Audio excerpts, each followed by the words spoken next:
Hi, I'm Gavin Syme. And I'm Vivian Corrigan, and welcome to Perthshire Online TV. So do you like my hair this week? I think it's looking really good. I think it's looking very good. Do you think so? I think it looks super, yeah. I went curly, a wee bit curly.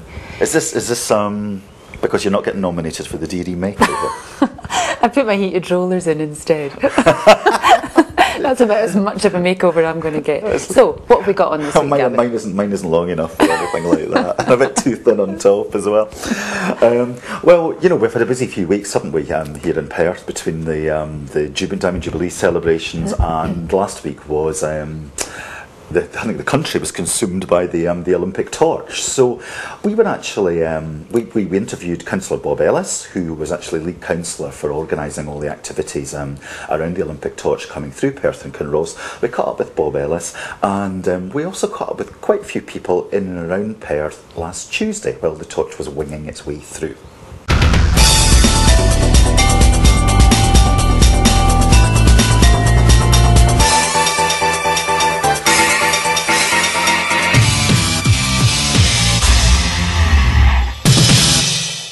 Hello, this is Sean Sinclair reporting, and we're live on the Inch at the moment, where there's a volleyball championships going on. I'll hand you over to our sports correspondent, Stephen. Hello, I'm the sports correspondent, Stephen, and as you can see, it's lovely weather, nice day at the Inch, loads of children playing, so looking forward to the torch coming around. It should be here about 3 o'clock, so hopefully it'll be a good day, plenty more people to come, and thank you for listening. This Bank of Scotland local hero, bringing the one and the only Olympic flame here to National School Sport Week. And let's go mad as we welcome Kevin onto the stage.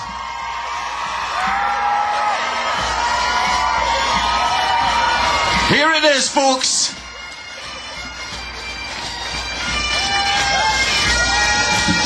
The Olympic flame is here. Let's give it a warm welcome, everyone. How about a round of applause for Kevin Stewart?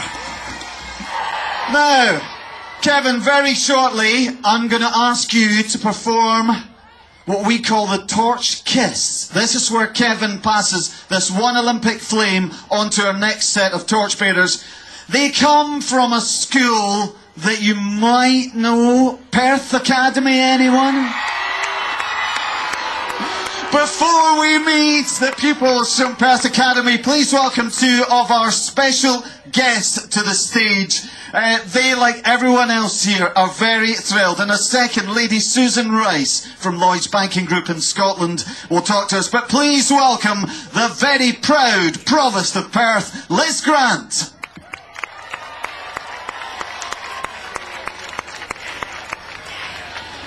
Thank you, everyone. Now, how does one follow that? I'll try and make it short and sweet. The Olympic flame has arrived in Perth, and it will be making its way through Perth and Kinross shortly. And it's absolutely wonderful to see so many people here to welcome it. Now, I know that many of you have been inspired to take part in the Olympic range of sports already today. And I've been very impressed by the number of different sports on offer. So congratulations to the Council's Active Schools team and everyone else involved in making that success. 3 cheers! Hooray! I know too that among you all there's a great deal of sporting talent. And I take this opportunity to wish anyone who has ambitions of achievement in future Olympic Games the courage, the support and drive that you will need to achieve your dreams. Today, we're here to celebrate the arrival of the Olympic flame. Before we do, I'd like to take the opportunity to thank the Bank of Scotland for making this event possible. Thank you, everyone. I know you will give the flame a great Perth and Kinross welcome as it's now here. Thank you. Thank you very much, Provost. In front of us, the torch. There are 8,000 torches that will travel the length and breadth of the country. There is only one Olympic flame. This was the flame that was lit in Greece last month. It is making its way around Scotland, and on the opening night of the 2012 London Olympics, this is the flame that will light the cauldron. Are we ready for the next leg of this torch relay, boys and girls? Sharing this honour to take the flame away from the North Edge, please welcome our next Olympic torchbearers. They are 10 pupils from the one, the only Perth Academy. They have been rewarded for their efforts during Bank of Scotland National School Sport Week in 2011. Please, ladies and gentlemen, let's pick it up for the following. Cameron Smith, Rachel Annan, Stephen Milne, Lee Fleming, Regan Doig, they like Regan here, David Hill, Camilla Hattersley, Louise Campbell, Preston Marlon, and finally Joanna Reid. Perth Academy's very own Olympic torch bearers. We're going to bring Kevin back onto the stage. Now this is what you have seen performed the length and breadth of the country. The exchange of the Olympic flame. They call it the torch kiss. This is when the two flames will meet up.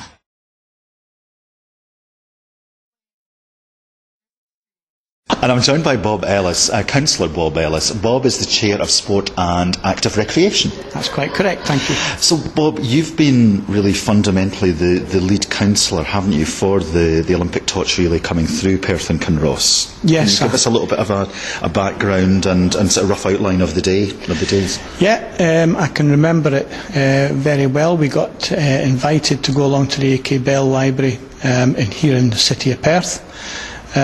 We were each given a package which we then had to sign for, and we had to sign the Official Secrets Act, and that was before we even opened it.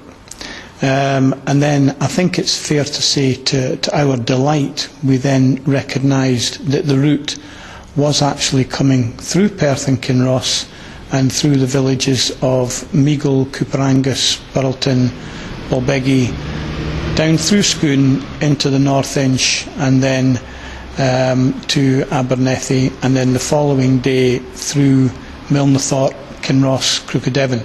Wow. So we were. It's quite the way through the depth and breadth of Perthshire, yeah, isn't it? Yeah, we were absolutely delighted about that.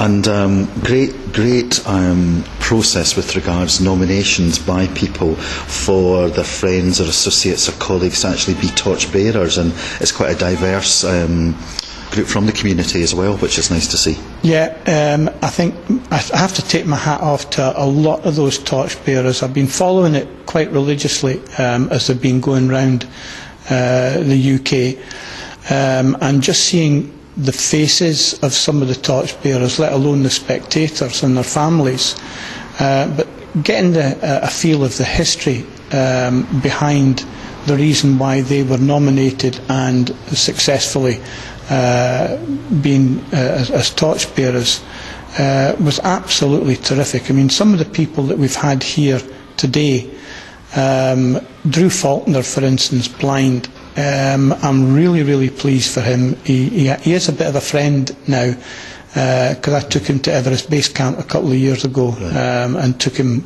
some other mountains in Scotland. But the other torch bearers, they're equally as good for what they've done within their communities. Mm-hmm. And it's not just for Perthshire, but it should be a momentous occasion, an enjoyable occasion for them as well. Absolutely. It is an honour, obviously, to carry the torch, to be nominated and selected, as I said earlier. But they thoroughly deserve it. Their bit of history, because this is never going to happen again in our lifetime. And it's a momentous year for us in Perthshire, full stop really, between regaining city status, Diamond Jubilee, HRH visit, Olympic torch relay. We're never going to have this again. Well, we're never going to have the Olympic flame certainly coming round. But you know, we had the kilt run on Saturday, which I had the pleasure or mispleasure of taking part in. I was quite pleased with my time. You did get finished. I did get finished. It took me 48 minutes, so I was quite pleased with my time. It was a pity that we didn't break the record, but I think we're going to have another go at it next year. It's very much active Perthshire races. Well, funnily you should ask that, because I've written a paper which has gone to some senior officers in the council about promoting Perth and Kinross as the outdoor adventure capital of Scotland.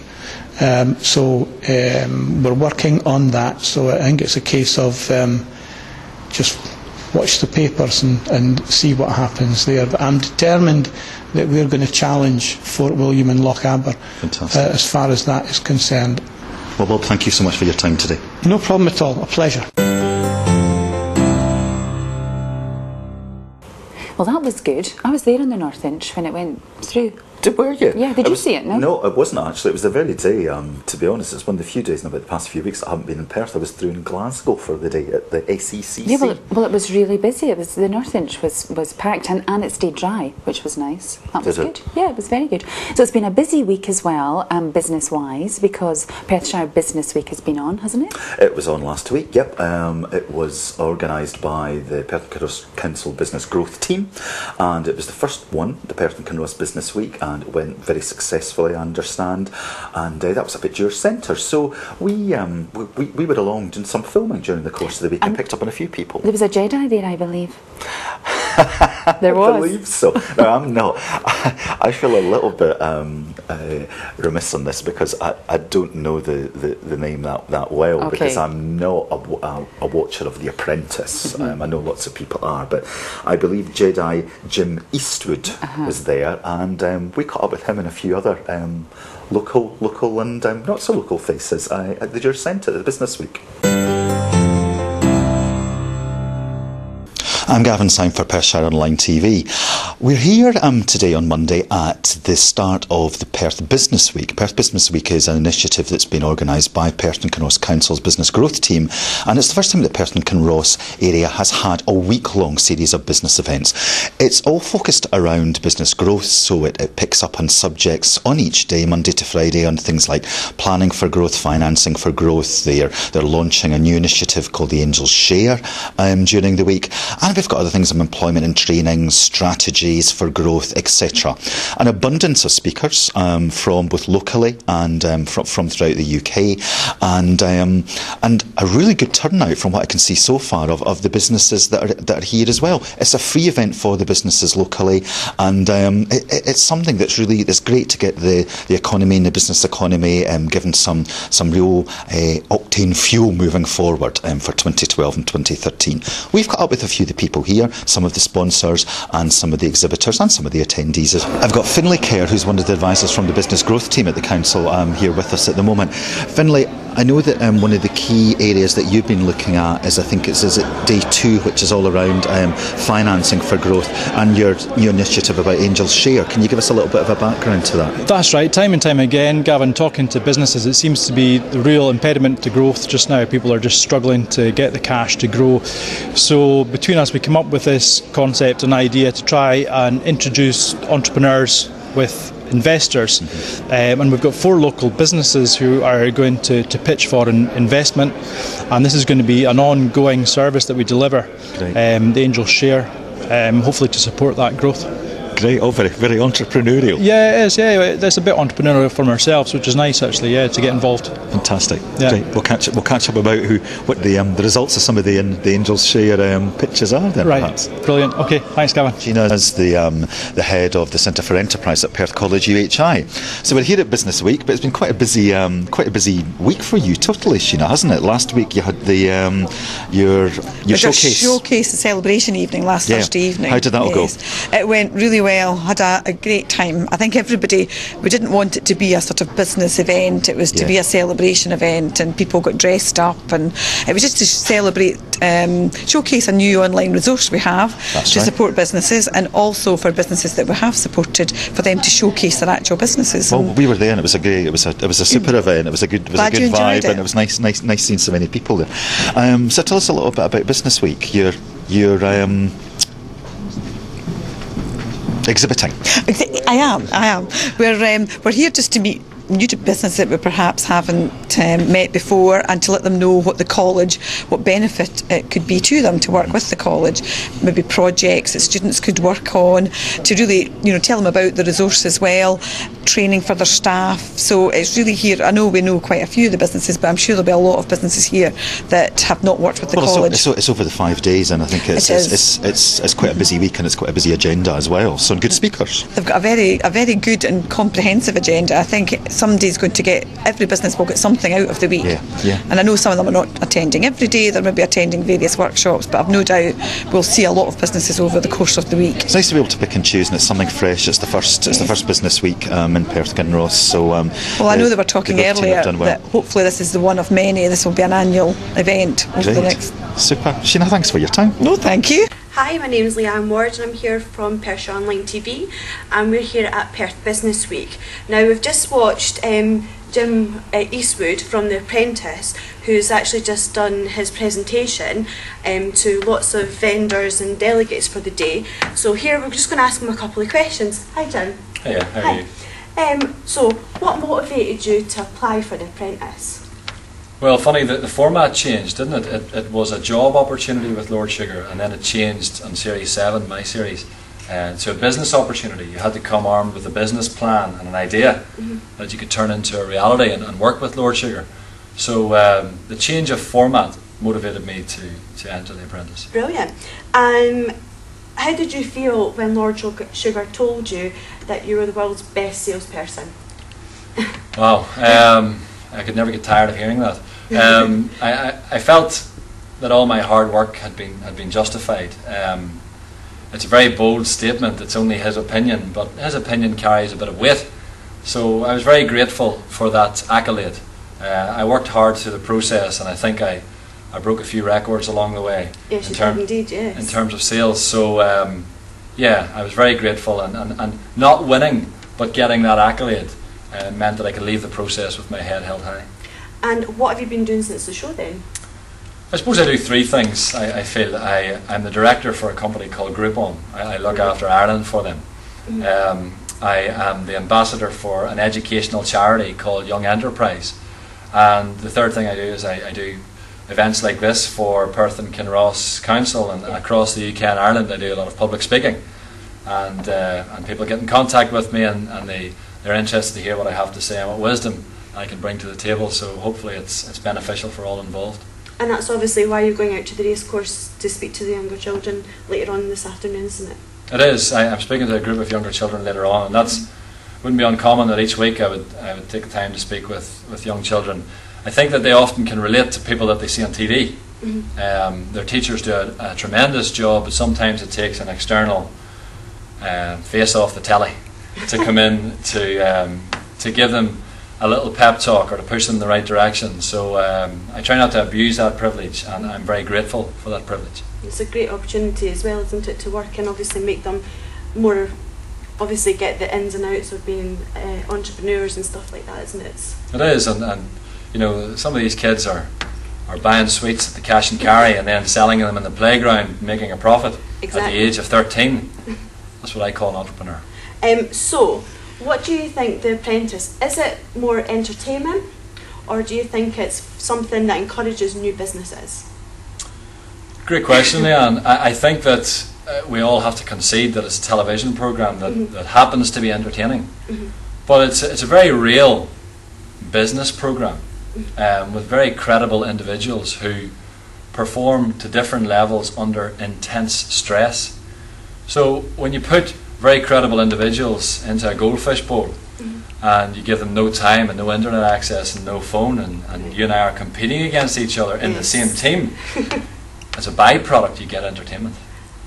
So in terms of how it stimulates new business. I think the new format for Series 7 that I was in, and now Series 8 that's just finished, that certainly stimulates new business, because people are going with a business plan, wanting to start a new business. And judging by the feedback and the millions of viewers, there's a lot of people out there who've got some great ideas. And finally, my last question, it's something that I've always wanted to know.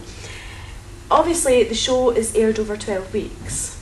How long are you actually doing your tasks for and stuff like that, you know, because obviously we see a task every single week. Yes. Are you actually there for 12 weeks doing tasks? Yeah, well, I think if you're away for the duration of 12 weeks, you're actually away for almost 12 weeks, 11 or 12 weeks, because each task lasts about 4 days. Right. There's the boardroom, there's the treat day, that if you go to fly a plane or go on a treat, you go and do that. And then 1 day a week you have a rest day, which is always chaperoned by other individuals. But it's pretty intense, and any downtime that there is, of course, there's some filming that needs to be done in terms of us guys walking over bridges or through London and things like that. So they have to make it a slick production, and I feel as if they do. Ah, that's brilliant. So now we know all the secrets of The Apprentice. So thank you very much for speaking to us at Perthshire Online today. Thank you very much. Thank you very much, guys. Thanks. So, if we move away from Perth Business Week and all things business, our favourite food feature. Have you been out and about this week? Not this week, because I'm going to do it every couple of weeks. Right. Okay. But we still have a foodie element to the show this week, which is nice, and it's with Chitta Slow, the slow food movement. Now, I don't know a great deal about this. Well, it's been quite strong in Perthshire for a while now, and it's national, it's UK-wide, it's international as well.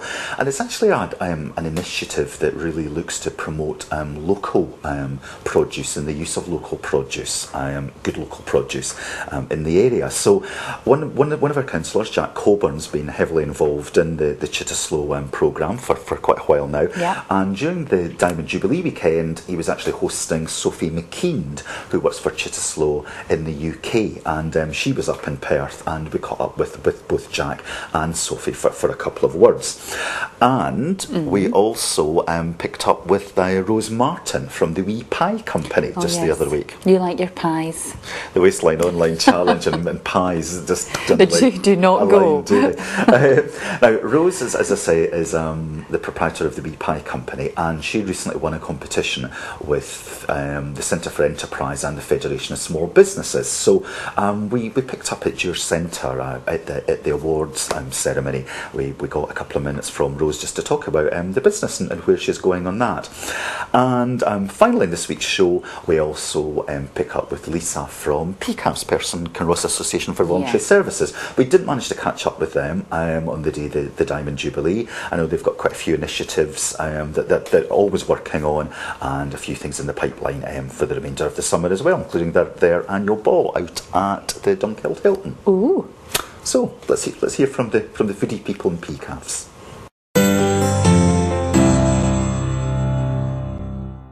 We've got Councillor Jack Coburn here with us. Hi Jack, how are you? I'm fine, thank you. Have you enjoyed today? Oh, it's been absolutely fantastic. So, as well as being a councillor, you've got some responsibilities with regards to Chitta Slow as well, haven't you, locally? Yes, I'm the Chitta Slow chair of Perth and Kinross. Chitta Slow, a lot of people still ask, what is Chitta Slow? In fact, someone come on to Ali Bali show and asked, what's this sign we keep seeing in Perth about Chitta Slow? Everyone seems to think, even Ali Bali, seemed to think that it was all about food. It's not. It's about the quality of life within a community. And this being a community, sustainability, open space, green space, everything like that. So when you think of doing anything at all daily, it fits into the criteria of Chitta Slow. Great. And we've had a great community event here today, haven't we? It has been absolutely top class. I mean, I would have thought there would have been about 15,000 people here today, without a doubt, maybe more. We would hope that it would maybe come to about 20. Even the streets and that are absolutely full of people. And you've enjoyed yourself? And it's been absolutely terrific. I'll tell you, they say that Perth's one of the best places to come and to stay. this proves it today about the whole of the community, how much they become involved. Yeah, it's been absolutely fantastic. Great turnout, great event, good atmosphere, and lucky with the weather as well. Well, that was a wee prayer. Yes. Jack, thanks a lot for your time. Thank you very much. Thank you. Well, I'm joined here by Sophie McKeon. Sophie's come up from North Wales. Yes, Mold. So what's brought you up here today, Sophie, for the weekend? Well, I'm the UK Project Officer for Chitterslow UK, and Mold, where I live, is a Chitterslow town, and obviously Perth is a Chitterslow town as well. So it was a fantastic opportunity for me to come and see how Perth works, really, how Chitterslow's values and our goals are implemented within the town. I've been taken under the wing of the wonderful councillor Jack Coburn, and he's been looking after me, so it's been fantastic to see all of these wonderful events that are being held over the weekend. And has he taken you out for some nice Perthshire fare? Well, yes, we went for a lovely meal last night. I have to say the farmers market today that we went to see is the best farmers market that I've been to see.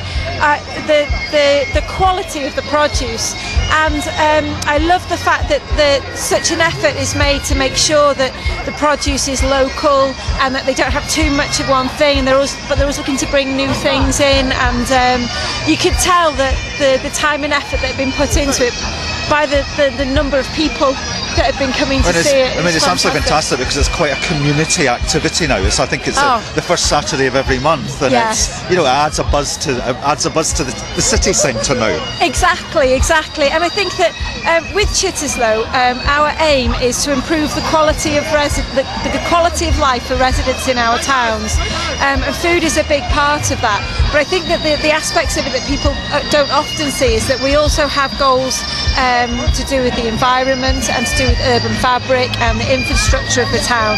And sometimes perhaps infrastructure is not so exciting as food.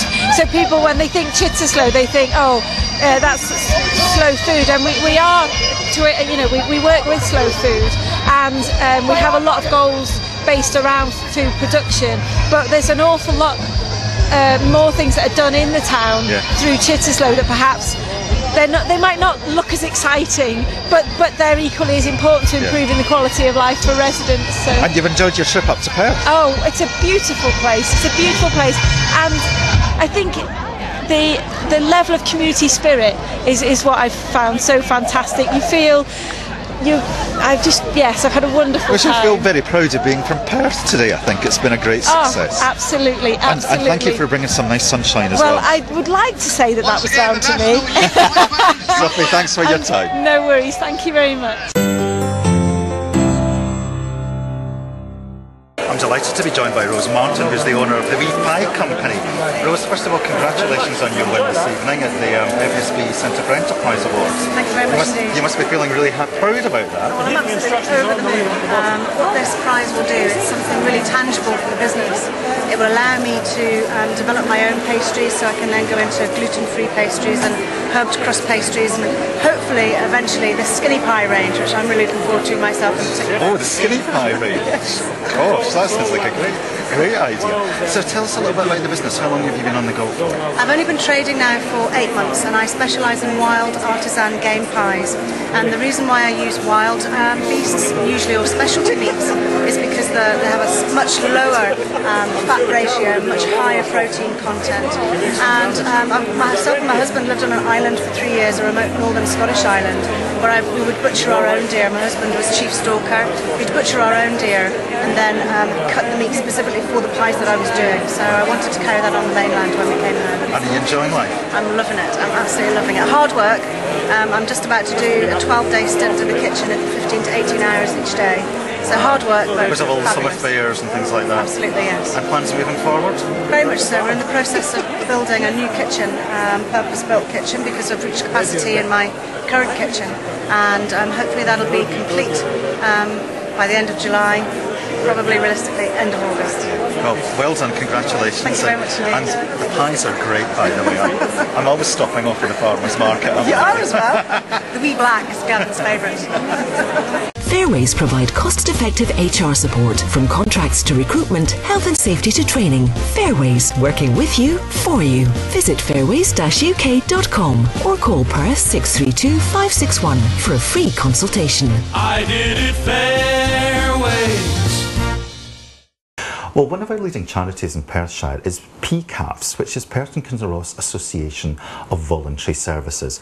And I'm delighted that we've got one of their team here today, Lisa Glendy. Lisa, welcome to the show. Hi, Gavin. So tell us just a little bit about what PCAFS actually does in the community. Okay, well, PCAFS is Perth's largest and longest standing charity. We're actually celebrating our 40th birthday this year. Oh, so congratulations. So 40 years of serving the community. And we help over 5,000 people every year. It's a very diverse charity, so we've got lots of different things going on. I'll just quickly tell you what we get up to. So we mainly have 4 services. The first one is mental well-being. So we help vulnerable people who are recovering from mental illness issues. We help them recover from giving them confidence, self-esteem. And we also have carers, unpaid carers. So that helps people have some respite from caring, and we also help people from the age of 5 who actually help their parents and their family. We also have minority communities. Now this gives people in our community a chance to learn English. Maybe they need some help filling out application forms, maybe they need some translation. And finally we have our volunteer services. So PCAFS actually helps all the other volunteer services in Perth, give them some business support. Fantastic. Yeah. And of course one of the key activities recently has been your involvement in the Perth Kilt Run. Yes. Yeah. It was unfortunate we didn't manage to break the world record, but how did PCAFS get involved in that, and how did you find the whole event went? Yeah, well, first of all, it was a fabulous event on Saturday. You were there yourself. You saw how amazing the crowd was and really good atmosphere. PCAFS was lucky enough to be one of the nominated charities with the Kilt Run. So that meant that we were able to be there out and about on the day, doing some bucket collections, doing some awareness and promoting. PCAFS is quite a low profile charity, so this was really a good platform for us to go up to a national level and get a lot of people to hear about us, and we raised about £8,000 so far from that, so that's fantastic. That's great. And because I saw there was quite a few, we were filming on the finishing line, there was quite a few went past with their PCAFS branded T-shirts and things on, so they were good good supporters for the day, I think. We had about 60 charity runners. Oh, great. So really inspiring to have them there promoting us, doing some fundraising, and just also like to say a big thank you to them as well. Super. And as we move forward, Lisa, it's a busy year in Perthshire with city status, Jubilee, Her Majesty's visit, etc. What's some of the key events that you've got coming up over the next couple of months? Well, as I mentioned earlier, it's our 40th anniversary at PCAFS, so this year we're going to have an extra special Ruby Ball. And that's going to take place at the Hilton in Dunkeld. Great. Hoping to have over 200 people. As I said, it's Ruby themed, so everybody can have their nice red dresses on. And that's in September, isn't it? That's on 7th of September. Right, great. I was at the one last year, so it was it's a good good event. It's good fun, isn't it? Really good fun. Different location this year, so yeah. We're pushing it a little bit out, but that should be good fun. Great, super. Well, all the best with that, and thanks for popping into the studio. No problem. Thank you, Gavin. Thanks, Lisa. Thanks.